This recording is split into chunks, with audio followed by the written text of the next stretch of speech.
بسم اللہ الرحمن الرحیم۔ السلام علیکم، کیسے ہیں آپ سب؟ امید ہے کہ آپ سب خیریت سے ہوں گے۔ تو میں مسلمان ہوں، میں آخری نبی اور آخری کتاب پر مکمل ایمان رکھتا ہوں۔ تو آج میں آپ کے سامنے ایک حقیقت شیئر کروں گا، حضرت موسیٰ علیہ السلام کا واقعہ۔ تو حضرت موسیٰ علیہ السلام مصر میں غلامی کی زندگی گزارتے تھے۔ تو وہ پیدا ہوئے مصر میں، تو بنی اسرائیل میں تھے وہ پیدا۔ فرعون نے ایک دن ایک خواب دیکھا کہ بنی اسرائیل میں ایک لڑکا پیدا ہوگا جو اس کی حکومت کو نقصان پہنچائے گا۔ تو فرعون کو جب یہ خواب آیا تو اس نے یہ پورے مصر میں بات پھیلا دی، بنی اسرائیل میں جتنے بھی بچے پیدا ہوئے ہیں ان سب کو قتل کروا دو۔ تو جب یہ بات حضرت موسیٰ علیہ السلام کی والدہ کو پتہ لگا تو انہوں نے ایک صندوق میں حضرت موسیٰ علیہ السلام کو بند کر کے دریا میں پھینک دیا۔ آپ فرعون کی بدقسمتی دیکھیں اور اللہ کا معجزہ دیکھیں۔ وہ صندوق تیرتا تیرتا حضرت آسیہ کے ہاتھ لگا جو کہ فرعون کی بیوی تھی اور وہ ایک نیک عورت تھی۔ تو یہ بات میں آپ کو بتاتا چلوں کہ وہ ان کے گھر ہی بڑے ہوئے، ان کی پرورش ہوئی۔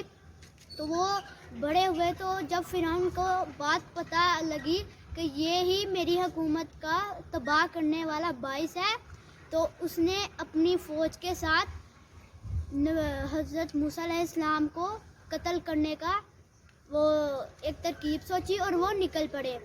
تو حضرت موسیٰ علیہ السلام کو بھی یہ بات پتہ لگی کہ وہ ان پر حملہ کرنے لگے ہیں۔ تو اللہ تعالیٰ نے ان کو دو معجزات عطا کیے۔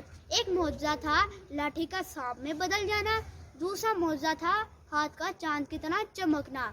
تو وہ جب حضرت موسیٰ علیہ السلام کو پتہ لگا تو وہ بھی چلے گئے۔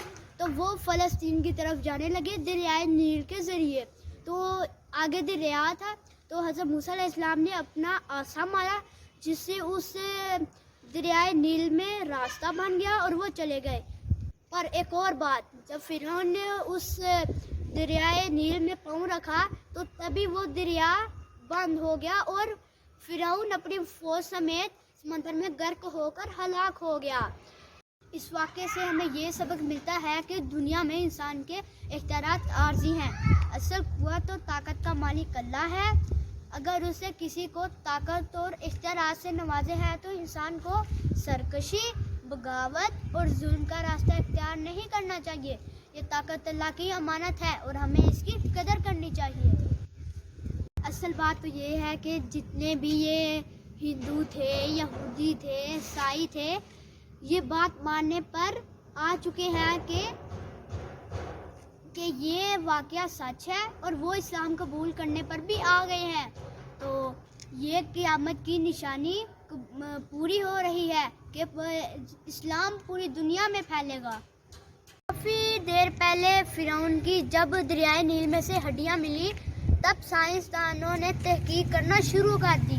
تو اس کے بعد کافی دنوں پہلے یہ بات بھی پتہ کی گئی کہ دریائے نیل میں یہ جو حضرت موسیٰ علیہ السلام کا واقعہ ہوا وہ سچ ہے، اور وہ جو فرعون کی ہڈیاں ملی تھی وہ بھی اس سمندر کی وجہ سے ہی ملی تھی۔